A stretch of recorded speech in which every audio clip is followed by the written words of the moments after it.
capítulos 30 e 31, ele profetiza palavras muito duras para os moradores de Jerusalém, para aquele povo de Israel. Porque nessa altura, o povo, eles estavam deixando de confiar no Senhor para confiar no Egito, para confiar em Faraó.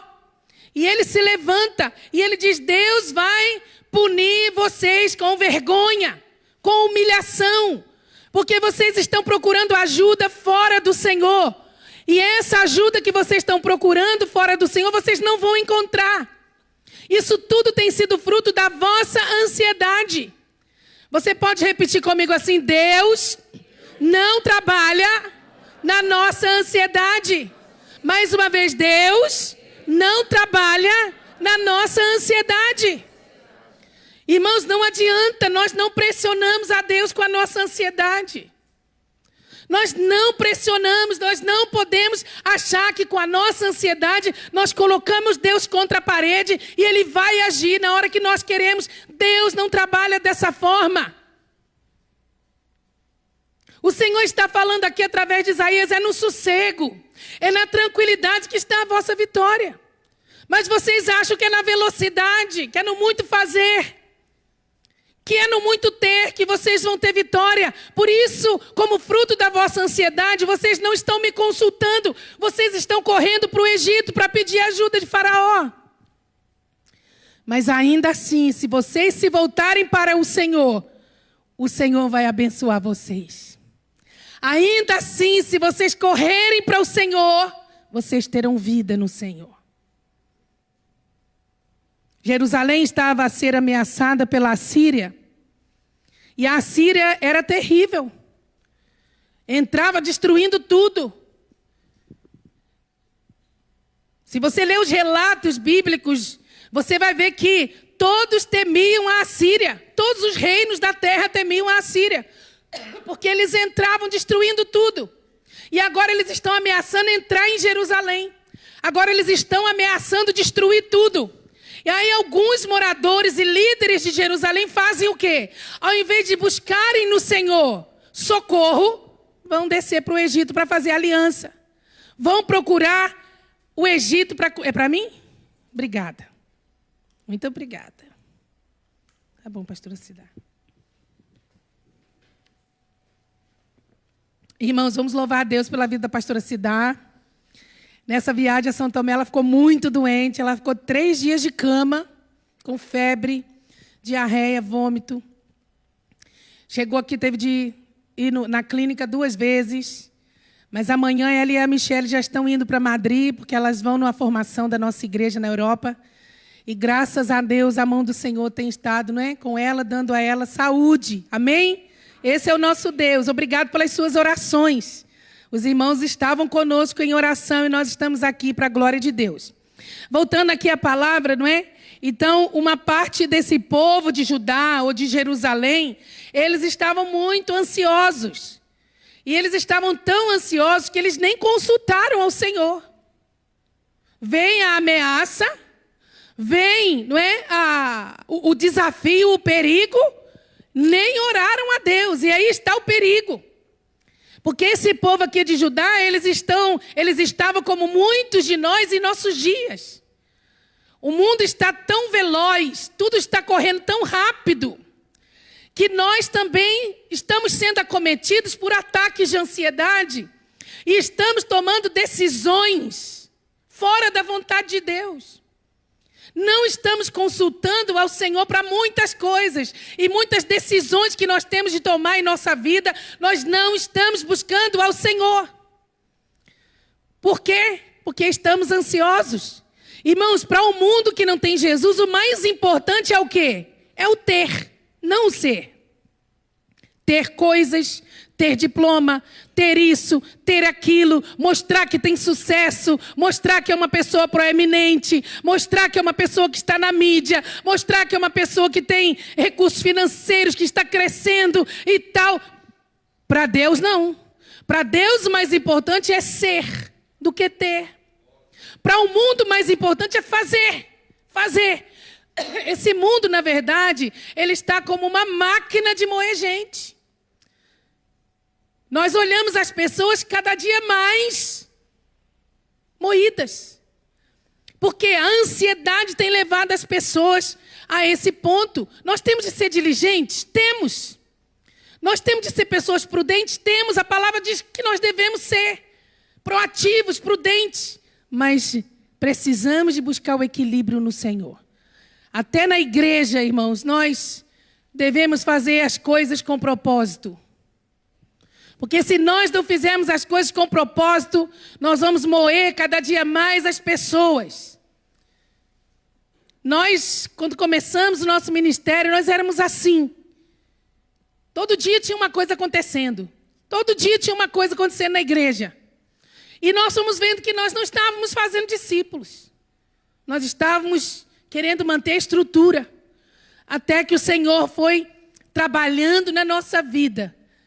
Na grande comissão. Fazer discípulos.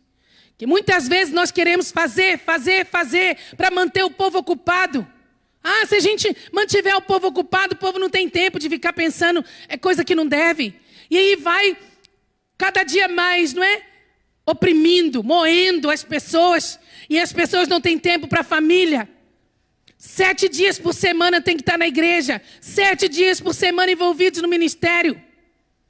Não tem tempo para a família, não tem tempo para buscar Deus em casa, não tem tempo para um culto familiar, não tem tempo para sair com a sua família. Nós ouvimos aqui na sexta-feira, no encontro de casais, que dava vontade de ficar a noite toda ouvindo o casal que veio ministrar para nós.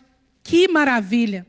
Além de pastores, são psicólogos e trabalham já com famílias há muitos anos. E eles falaram uma coisa muito importante. A igreja dos nossos dias, ela está envolvida a militar lá fora. Contra a ideologia de gênero, contra a eutanásia, contra o aborto, e está enfraquecendo aqui dentro. Porque ela está militando lá fora, está se esquecendo de fortalecer os casais, as famílias. Nós estamos num tempo difícil, irmãos, nós temos de empoderar as famílias. Fortalecer os jovens, para que quando os jovens forem para a faculdade, eles não virem ateus. Fortalecer nossas crianças para que elas tenham experiências com o Espírito Santo e quando chegarem na escola, forem ver o Halloween, forem assistir certas coisas, não é? Que os professores humanistas, materialistas, ateístas, agnósticos estão ensinando. Elas saibam discernir entre o certo e o errado. O mundo que nós estamos vivendo é um mundo difícil. Então nós não podemos viver de eventos. Nós temos de viver de propósitos. Diga comigo, propósitos. Propósitos. Então, o nosso objetivo é aquilo que tem propósito. Porque nós estamos num mundo veloz. E isso é bíblico. Você vê o relógio correndo muito rápido. Isso é bíblico. O próprio Jesus disse isso lá em Mateus 24, 22. Na Nova Versão Transformadora diz assim: de fato, se o tempo de calamidade não tivesse sido limitado, ninguém sobreviveria. Mas esse tempo foi limitado por causa dos escolhidos. Ou, em outras palavras, os dias estão sendo abreviados. Porque senão ninguém se salvaria. Se os dias não fossem abreviados, irmãos, ninguém se salvaria. Agora, o problema não é nós estarmos, não é? Como aqui nós vemos o problema aqui do povo de Isaías. Não é o problema não é só a correria da vida. Porque isso tudo é parte da nossa própria vida. Nós estamos no mundo. Jesus, orando pelos seus discípulos, ele disse: Pai, eu não te peço que os tires do mundo, mas que os livres do mal.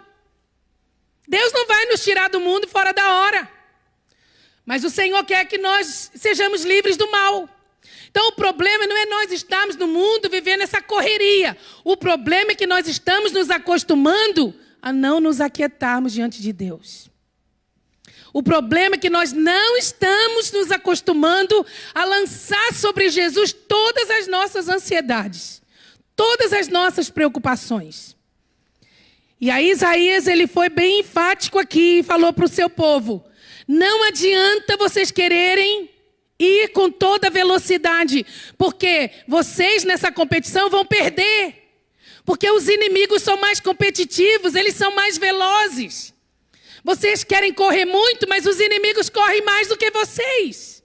E por isso vocês vão ser envergonhados, irmãos. Jesus falando sobre ansiedade, ele disse assim: qual de vós, por mais ansioso que esteja, pode acrescentar um côvado à sua estatura?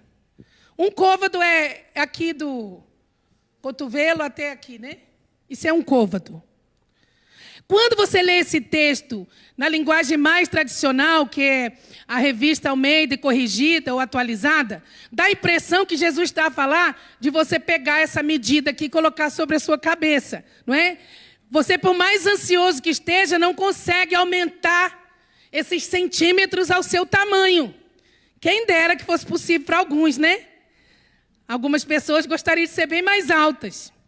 Mas, na verdade, na nova versão tradicional, na nova versão transformadora, traz esse versículo dessa forma. Eu não trouxe aqui não precisa colocar, Sara. Mas diz assim: qual de vós, por mais ansioso que esteja, consegue acrescentar uma hora de vida à sua existência? O que Jesus está dizendo? Não adianta você ficar ansioso. O que Deus preparou para a sua vida, esse tempo de vida, é esse tempo de vida que você vai ter. Não adianta, por mais ansioso que você esteja, você não pode esticar nem encurtar a sua vida, a sua existência. Então não vale a pena ficar ansioso, não é? Então, irmãos, isso é uma coisa muito séria mesmo. Porque a ansiedade tem nos feito correr de um lado para o outro, mas não corremos para o principal, não corremos para o Senhor. E nesse livro aqui, cheguei no topo e agora, não estou fazendo propaganda não, mas eu quero ler com os irmãos uma parte importante, porque muitas vezes, irmãos, por causa da ansiedade, nós negociamos valores, nós negociamos princípios, para ter, para possuir, não é? Nós vamos negociando a vida com Deus, vamos negociando a nossa família, o nosso casamento, o nosso tempo tão precioso para cuidar da nossa saúde, vamos negociando. E aqui diz assim: infelizmente, nem todos os que começaram bem, terminaram bem. Há inúmeras grandes empresas que faliram por diversas razões. Dentre elas estão as pressões financeiras, os escândalos e corrupção, a falta de inovação, problemas de ordem emocional e baixa qualidade no serviço.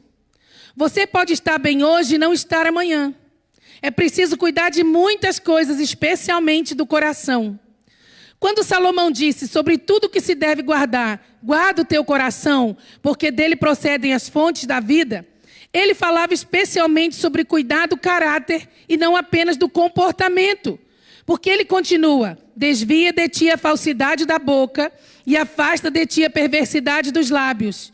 Os teus olhos olhem para a frente e as tuas pálpebras olhem direto diante de ti. Pondera a vereda de teus pés e todos os teus caminhos sejam bem ordenados. Não declines nem para a direita nem para a esquerda. Retira o teu pé do mal. O sucesso é uma estrada que pode esconder muitos perigos, muitas relações nocivas e muita areia movediça. São cavalos de Troia que parecem ser um presente, mas são um campo minado, uma armadilha. Abraham Lincoln disse que o êxito na vida não se mede pelo que você conquistou, mas sim pelas dificuldades que superou no caminho. Por isso é preciso cuidar do essencial. Pergunte-se a si mesmo o que é essencial na sua vida. Se você for fiel ao essencial, como sendo fiel no pouco, certamente será fiel no muito, porque certamente Deus lhe confiará coisas maiores. O que é essencial? O que é essencial? E quando eu penso no que é essencial, eu penso no meu pai. Meu pai aceitou Jesus quando eu tinha 10 anos de idade. E foi para mim uma festa, porque eu orava por isso. Eu me converti com 10 anos. Fui no pastor e disse: pastor, eu quero me batizar. E eu orava para que meu pai se convertesse. Meu pai levava a minha mãe e nós, não é, na igreja, deixava na porta e ia embora. Mas um dia, meu pai estava lá fora à espera e resolveu entrar. Estava com meu irmão no colo. E o pastor, quando fez o apelo, quando eu olhei, que na hora que o pastor fazia apelo, mandava toda a gente fechar os olhos. Irmãos, ninguém fica olhando agora, que tem gente que tem vergonha, fica toda a gente com o olho fechado. Aí eu ficava de olho fechado, e ele fez o apelo, aí ele, glória a Deus. Estava vindo aqui o Manuel à frente, aí eu abri o olho, era meu pai. Aí eu, ai, Jesus, obrigado, o Senhor ouviu minha oração e tal. Aí eu fui, pastor, então quando é que eu vou poder me batizar? Agora, minha filha, nós vamos discipular seu pai, vamos dar o curso para ele, e vou batizar junto com você. Tanto que eu e meu pai nos batizamos juntos, no mesmo dia, só nós os dois. Mas meu pai era um comerciante, e ele negociou a vida inteira o essencial.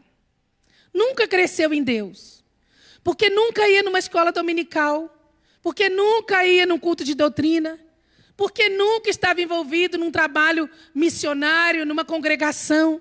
Por quê? Porque tinha que trabalhar quase 20 horas por dia. Não cresceu em Deus. E eu olho para a vida do meu pai e eu digo, meu Deus, quanto tempo ele perdeu, não é? E eu olho para essa palavra de Isaías e eu faço essa conexão do que é essencial, irmãos. E eu vejo alguns contrastes aqui no que Deus falou para o seu povo de Judá, para o seu povo de Sião. E olha só o primeiro contraste. Planos pessoais versus planos de Deus.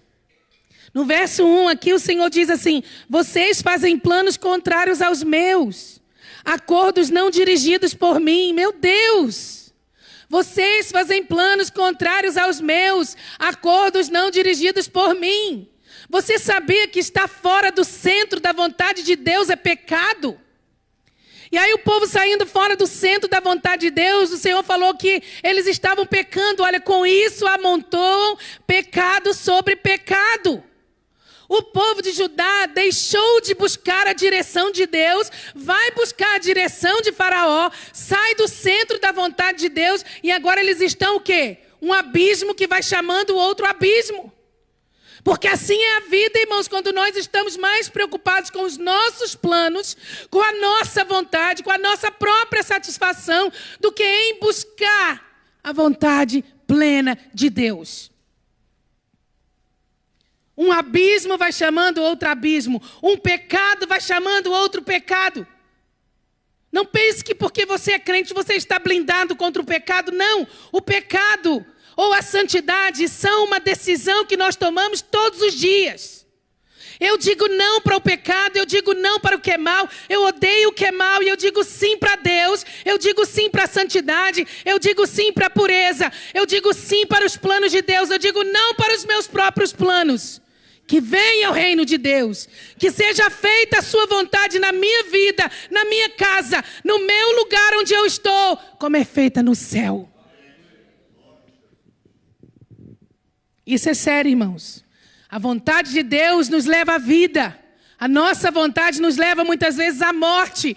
E muitas vezes nós estamos entrando por um caminho que parece legítimo. O que tem lá no Egito? Fazer uma aliança. O Egito é forte. O Egito também não gosta da Síria. O Egito também é inimigo da Síria. Vamos fazer uma aliança. Parece legítimo. Se Deus tivesse mandado, seria legítimo. Mas Deus não mandou.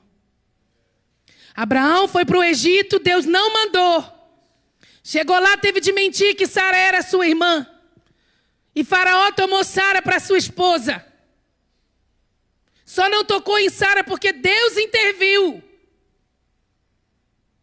Um homem de Deus, chamado de amigo de Deus, quando não consultou a Deus, foi fazer coisa que não devia. O seu filho Isaac também foi tentado ir para o Egito na época de fome. Deus veio e falou, Isaac, não faça isso. Não vá para o Egito. Fica nessa terra em Gerar. É deserto? É. Não tem recurso? Não. Mas fica aqui, porque se você me obedecer, andar no centro da minha vontade, você vai prosperar. Isaac não desceu, não fez como seu pai, não foi para o Egito. E a Bíblia diz que ele plantou numa época de seca. E ele colheu 100 vezes mais, porque Deus o abençoou por causa da sua obediência. Quantos de nós, irmãos, nos dias que estamos vivendo, nós estamos tentando fazer algumas alianças, não estamos buscando a direção de Deus para muitas coisas em nossa vida, porque nós estamos ansiosos. E aí vem aqui o segundo contraste No verso 2, que é a confiança no homem versus a vergonha e a humilhação. O Senhor disse assim para Judá: pois sem me consultar, desceram ao Egito em busca de ajuda. Puseram sua confiança na proteção do faraó. Tentaram esconder-se na sombra dele. Irmãos, eu fico imaginando Deus falando isso. A tristeza do coração de Deus. Sabe quando Deus usa Jeremias, que é um dos textos mais tristes, né? Esse texto que o Senhor fala dos mais tristes da Bíblia. Que o Senhor fala assim: porque o meu povo me deixou, a mim, o manancial de águas vivas. E o meu povo cavou cisternas rotas que não podem conter água. Não é triste para Deus chegar nessa conclusão de falar: eu sou o manancial e o meu povo me rejeitou para cavar cisternas que não contêm água. O meu povo deixou a prosperidade para viver na miséria. E aqui Deus está falando: não me consultaram, foram para o Egito. Fizeram aliança sem orar.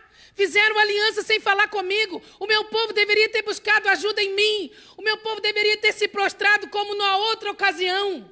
Que a Síria também tentou contra Jerusalém. Ezequias ora. E Deus dá vitória. Deus destrói no arraial lá dos assírios, irmãos, dezenas de milhares de pessoas. O rei Josafá estava sendo também atacado pela Síria. Ele foi na casa de Deus, diante de Deus orou, e Deus deu livramento.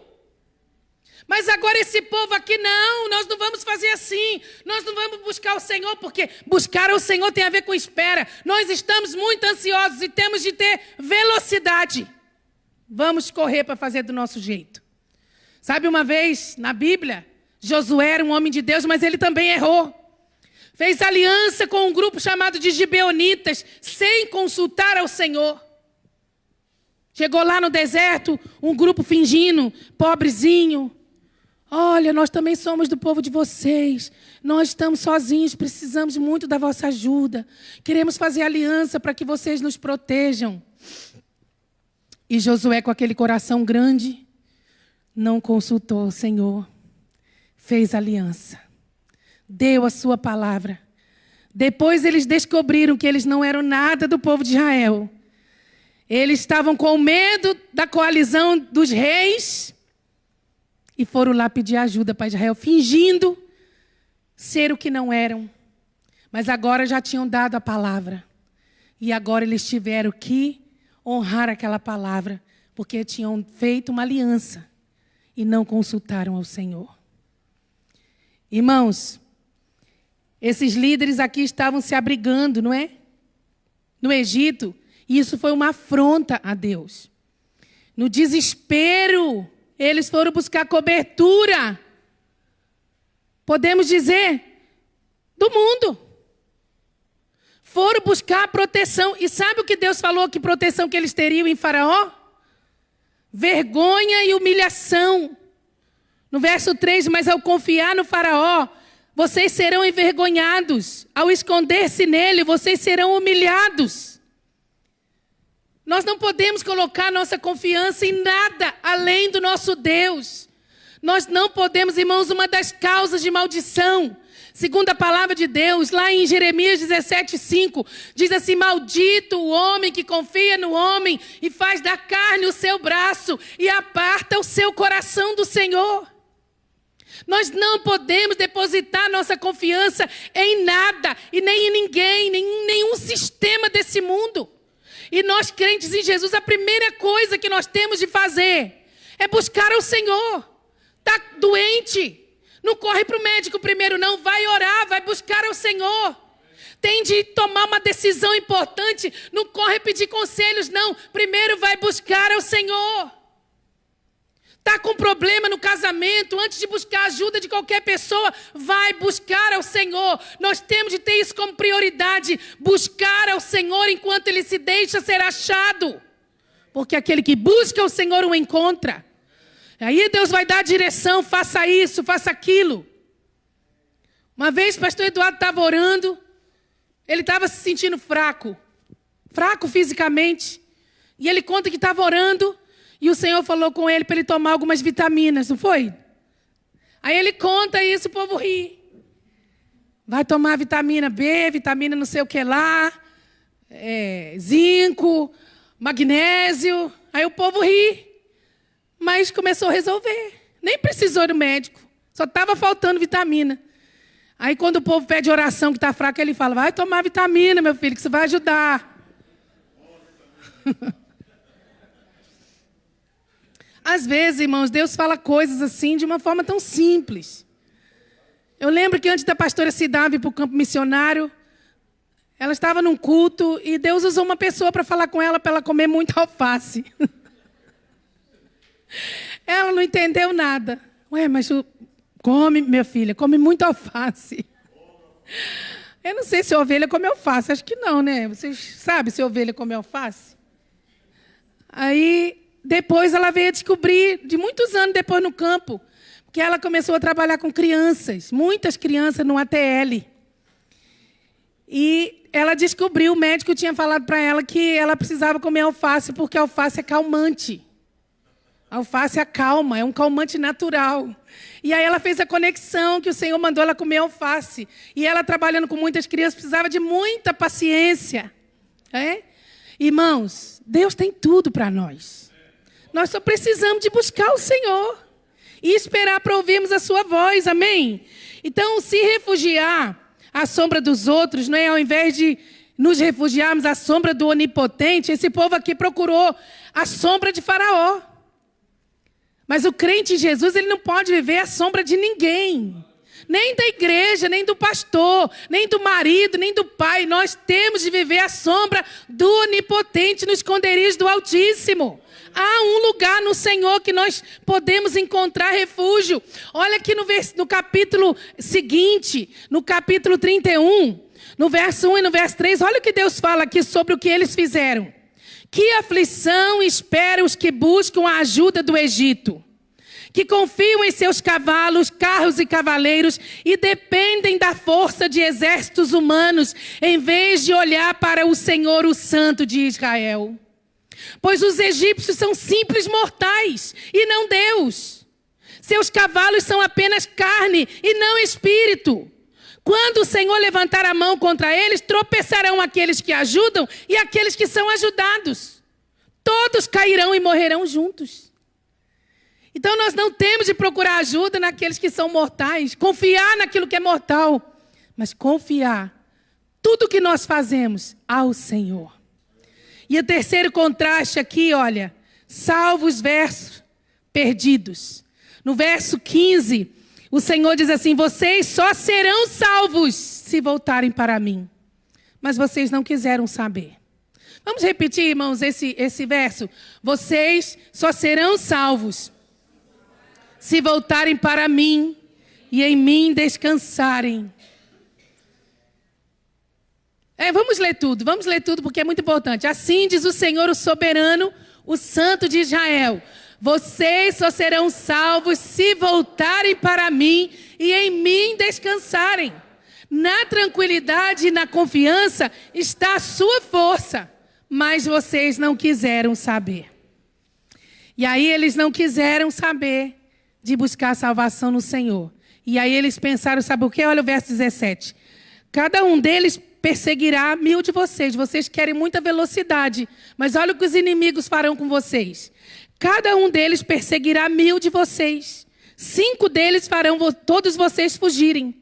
Serão deixados como mastro solitário numa colina, como bandeira no alto de um monte distante.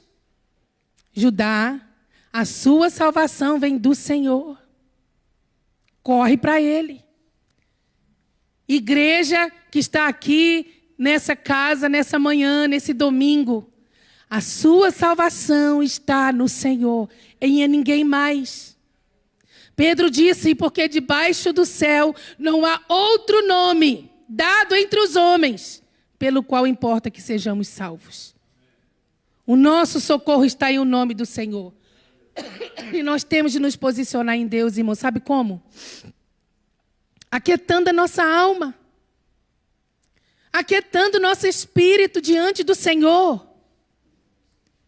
A ansiedade, ela vai nos tirar do propósito de Deus. Não venha me dizer que você não é atacado pela ansiedade, porque a ansiedade tem sido um instrumento que o inimigo tem usado contra todos. E aqui na Europa, irmãos, a luta, ela é no campo das emoções. A batalha espiritual é no campo das emoções. Se você não é atacado pela ansiedade, pelo medo, pela preocupação com o dia de amanhã, e muitas vezes até você não sabe por quê, mas você está, sabe, como é que se fala? Não está sossegado, está desassossegado, incomodado. E você fala, meu Deus, por que eu estou assim? Por que eu não consigo dormir? Por que eu acordo de madrugada e eu não consigo mais dormir? Por que eu não consigo comer direito? Senhor, eu não quero viver assim. Se você conhece alguém que está assim em ansiedade, deixa Deus usar a sua vida para ajudar essa pessoa. Todos nós, irmãos, estamos sendo atacados nesses últimos dias. E sabe, nós estamos nesse contraste, salvos ou perdidos. Se nós formos levados pelos ataques de ansiedade, nós vamos estar perdidos, mas nós precisamos de correr para o Senhor. Pedro diz assim, lançando sobre ele todas as vossas ansiedades. Não é pecado você ser atacado, não é pecado você ser tentado, não é pecado. Jesus, ele foi também tentado, irmãos, pela ansiedade. Lá no Getsêmani, Jesus disse, a minha alma está angustiada até a morte. Isso é muito mais do que um ataque de ansiedade, isso é um ataque de pânico. Mas o que Jesus fez foi orar. Há um lugar onde nossa alma encontra descanso. Esse lugar é no Senhor. Há um lugar onde a ansiedade vai embora. Esse lugar é no Senhor. Não há outro. Onde nós encontramos esperança para a nossa vida é no Senhor. Onde Deus fala no nosso espírito é naquele lugar onde estamos à sombra do Onipotente. Mas nós queremos o quê? Nós queremos conselhos dos outros, nós queremos falar, nós queremos ser ouvidos. E às vezes nós deixamos o Senhor como último recurso. E o Senhor está dizendo, voltem para mim. É na vossa tranquilidade que está a vossa salvação. É no vosso descanso que está a vossa salvação. Mas vocês não querem. Por isso os vossos inimigos correrão mais que vocês. Tem um cântico que eu gosto muito.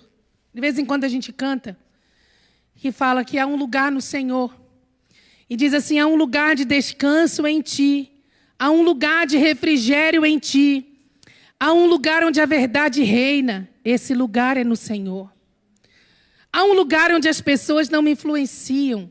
Há um lugar onde eu ouço o teu espírito. Há um lugar de vitória em meio à guerra. Esse lugar é no Senhor. Há um lugar onde a inconstância não me domina. Há um lugar onde minha fé é fortalecida.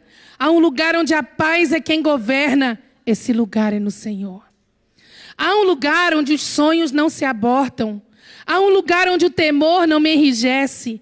Há um lugar que quando se perde é que se ganha. Esse lugar é no Senhor. O que está gerando ansiedade no seu coração? Será que nós não estamos andando muito mais ansiosos porque nós não estamos fazendo do Senhor a nossa torre forte? Qual o lugar que a oração tem tido na sua vida? Olha o essencial. A oração é essencial para você. A oração, irmãos, ela é a prova de que nós dependemos de Deus e não sabemos nada. Nada. Nós não temos o poder de nada, de fazer nada por nós mesmos. Por isso que nós precisamos orar, porque nós somos fracos, débeis, limitados. E nós precisamos de buscar Deus. Não nos abrigarmos debaixo de outras sombras. O quarto contraste aqui é confiança versus autoconfiança. Olha no verso 15. O Senhor disse assim, na confiança está a sua força. Vamos repetir essa frase? Na confiança está a sua força. Fala para o seu irmão. Na confiança está a sua força. Mas no verso 16 nós vemos aqui autoconfiança. Porque o povo disse assim, olha, entraremos na batalha montados em cavalos velozes. O que é isso aqui? Autoconfiança é o quê? Orgulho. Como é que a gente pode pensar que no sossego está a nossa vitória? Porque a gente associa vitória o quê? Ao resultado de uma guerra, não é? Chegamos lá cansados, todos machucados, vencemos. Velocidade, cavalos velozes, né? Estratégias humanas, intelecto, inteligência. Consegui por mim. Tudo que eu conquistei foi por mim. Tudo que eu tenho foi por mim. Eu falo muito disso nesse livro. Que a pessoa ela tem o desejo de chegar lá em cima, ter sucesso, chegou no topo. E aí ela vai pisando em cima de princípios, ela vai perdendo amizades, relacionamentos, casamento, família, vai perdendo tempo com Deus, vai perdendo tempo na sua missão, na sua vocação e conquista tudo o que quis. Só que quando chega lá no topo, está lá em cima, olha para baixo, não tem mais ninguém. Não tem família, não tem casamento, não tem filhos. Foi negociando tudo, chegou lá, tem tudo, mas agora faz uma redoma, entra numa redoma, não se relaciona com ninguém, porque perdeu o essencial e agora acha que todas as pessoas que vêm para se relacionar têm segundas intenções, porque eu tenho, e agora as pessoas se relacionam comigo porque têm segundas intenções, então eu não vou me relacionar com ninguém para proteger o patrimônio que eu conquistei, eu fiz. Tão diferente, irmãos, quando nós temos a convicção de que tudo que nós temos foi Deus que deu. E tudo que nós temos é protegido por Deus. Tudo que nós temos, ele é santificado pelo dízimo, pelas ofertas que entregamos. Às vezes as pessoas negociaram tantos princípios, chegam lá em cima, tem muito, mas nunca foi generoso. Outro dia eu estava vendo um velhinho, eu não me lembro bem da situação, eu lembro do que eu falei. Não sei se foi com a pastora Cidá, se foi com a Ana, eu já não me lembro. Eu estava vendo um velhinho muito sofrido. Muito sofrido. E eu olhei para aquele velhinho sozinho, estava com uma bengala. Eu falei, meu Deus, esse senhor está tão sozinho. E eu pensei em tantos velhinhos que estão hoje nos lares, abandonados, não tem filhos, não tem ninguém que vá lá visitá-los. E aí eu, na conversa, disse assim, pois é, mas muitas dessas pessoas que hoje nós olhamos e temos pena, temos misericórdia, nós não sabemos como foram como pais, não sabemos como foram como amigos, não sabemos como foram como chefes, patrões. Às vezes foram pessoas muito mais. E agora ninguém mais quer saber delas. Nem filhos, nem netos, nem ninguém. Essas pessoas fizeram a cama onde elas estão deitando hoje. Nós temos muita pena. Mas é assim que é a vida, irmãos. Você, para ter, você negocia aquilo que você sabe que é o essencial, deveria ser mais bem guardado por você, que é o seu casamento, os seus filhos. Você não pensa, mas você pisca os olhos, amanhã você olha, seus filhos já cresceram. Já são chefes de família. E você olha e fala, onde eu errei, meu Deus? Meus filhos não amam a Deus, meus filhos não amam a igreja, meus filhos não amam a Bíblia. Onde foi que eu errei? Onde você errou? Para conseguir alguma coisa na vida, você negociou o que é essencial. Você foi pedindo a sombra do Egito, você foi pedindo a sombra de Faraó. Por causa da ansiedade, você queria só ter, fazer, que se esqueceu do ser e do estar. Lembra que eu falei que felicidade é estar bem com Deus, estar bem consigo mesmo, estar bem com a sua família, estar bem com a sua congregação e estar bem com a sua vocação. Você lembra quando Deus mandou Moisés para libertar o povo? Moisés veio e deu uma palavra de ânimo, de encorajamento para o povo. Deus vai nos tirar daqui, Deus vai nos levar para uma boa terra, uma terra que manda leite e mel. Aí foi lá no Faraó. Sabe o que Faraó fez? Aumenta a carga de trabalho deles. Porque se eles querem ir para o deserto para cultuar a Deus, é porque eles estão ociosos. Eles não estão trabalhando como deveriam. Aumenta a carga de trabalho. E agora eles vão ter que produzir a própria palha para fazer o barro. E eles tiveram que trabalhar, e trabalhar, e trabalhar, e trabalhar. É assim que é o Egito. Faz de tudo para nós nos esquecermos das promessas de Deus. E como nos deixando ocupados demais. Irmãos, o diabo, quando não nos consegue parar de um jeito, ele vai nos parar de outro. Muitas vezes nós estamos muito ocupados para buscar a Deus. Muito ocupados para buscar o reino e a sua justiça em primeiro lugar. O diabo é que vai fazendo isso. Por causa da nossa ansiedade, nós estamos muito ocupados. E vamos negociando o essencial. E sabe, há umas semanas atrás, uma irmã que estava doente, eu fui orar com ela e ela disse assim: pastora, eu sei porque eu fiquei doente. Eu sei porque Deus me colocou assim do jeito que eu estou. Eu disse, amém, se a irmã sabe, discerniu. Às vezes, irmãos, nós estamos tão ocupados, sem tempo para Deus, que o Senhor até permite uma enfermidade. Que o Senhor permite um esgotamento, um burnout, para colocar a gente de molho um pouquinho. De vez em quando eu vou visitar algum irmão que está internado, eu chego lá e falo, resolveu tirar umas férias, né? Mas não, é Deus que... Muitas vezes aquela pessoa nunca para ouvir Deus, nunca para cuidar da sua vida, da sua casa, do que é essencial. E aí Deus precisa colocar ela lá um pouquinho no leito, para ela poder ter tempo para Deus. Não precisava, né, ser assim. Mas muitas vezes é. Então, que o Senhor nos ajude, irmãos, a cuidarmos do essencial. E último lugar, último contraste aqui é tranquilidade versus velocidade, que é o tema da ministração. No versículo 15, o Senhor diz assim, na tranquilidade e na confiança está a sua força, mas vocês não quiseram saber. A única velocidade que verão, porém, será de seus inimigos os perseguindo. Então, seus inimigos serão mais rápidos que vocês. A ansiedade de vocês não vai levar vocês a bom caminho, a bom termo. E que resposta o Senhor queria desse povo de Jerusalém? Que resposta o Senhor quer de nós nessa manhã? Que resposta o Senhor quer de você?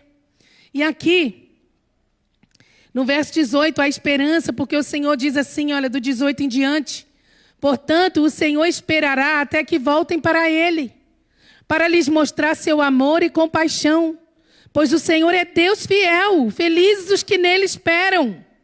Ó povo de Sião que mora em Jerusalém, você não chorará mais. O Senhor será bondoso quando lhe pedirem ajuda. Certamente atenderá a seus clamores. Embora o Senhor lhes tenha dado angústia como alimento e aflição como bebida, Ele permanecerá com vocês para lhes ensinar. Vocês verão seu mestre com os próprios olhos e seus ouvidos o ouvirão. E uma voz atrás de vocês dirá, este é o caminho pelo qual devem andar.